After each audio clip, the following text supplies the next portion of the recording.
Our top focus story on the broadcast is the statement just made by U.S. Secretary of State Mike Pompeo on Hong Kong, where he's informed the U.S. Congress that Hong Kong is no longer autonomous from China.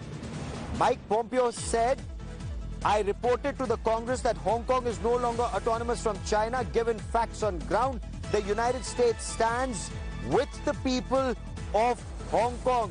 Not just that, he said, and I quote, "Beijing's disastrous decision is only the latest in a series of actions that fundamentally undermine Hong Kong's autonomy and freedom, and China's own promises to the people of Hong Kong under the Sino-British Joint Declaration, a UN-filed international treaty," Pompeo said in this statement. He then said that the State Department is required to assess the territory's autonomy from China, which he certified to the Congress that it does not continue to warrant treatment under U.S. laws in the same manner as the U.S. laws were accepted to Hong Kong before July 1997.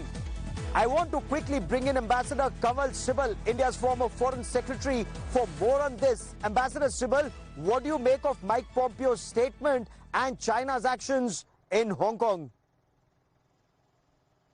Well, clearly they are violating an international treaty, and it will have repercussions because Hong Kong enjoys a very special position with regard to channeling investments into the People's Republic of China. And if the United States takes its decision to end Hong Kong's special status financial dealings, then it'll have a serious impact on U.S. investments in China and also international investments through Hong Kong into China. Many Chinese companies, as you know, get listed in Hong Kong, and they therefore are able to mobilize international investments from that territory. Ambassador. Yes, let's try and make sense of China's actions, especially post-COVID-19, especially when the world started demanding accountability. Australia demanded accountability. A belligerent China put restrictions on exports from Australia to China. Vietnam, Chinese Coast Guard ship rammed into a Vietnamese fishing vessel. South China Sea, China's behaving like a bully.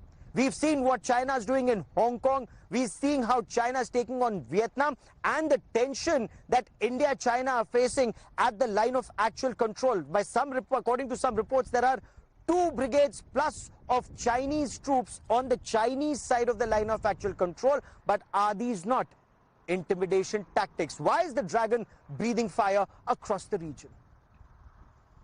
Well, firstly, that they've been able to get away with a lot of this before.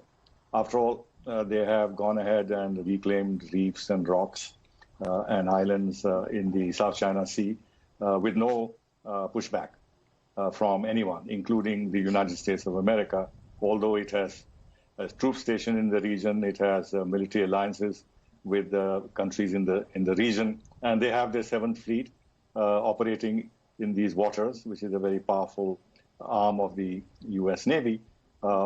When you had this, when Philippines went to the International Court of Justice and got a ruling entirely in his favor, the president of Philippines walked away from it and gave China a pass.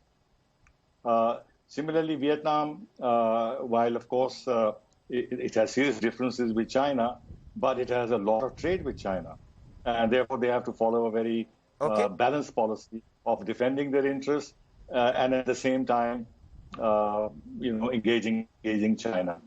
Many of these countries actually, Ambassador, stay with me for a moment. Yes. Stay with me for a moment as we fix that audio link with you in just a moment. But let's take a look at this report about the dragon breathing fire all the way from Australia through South China Sea, Vietnam, Taiwan, Hong Kong, and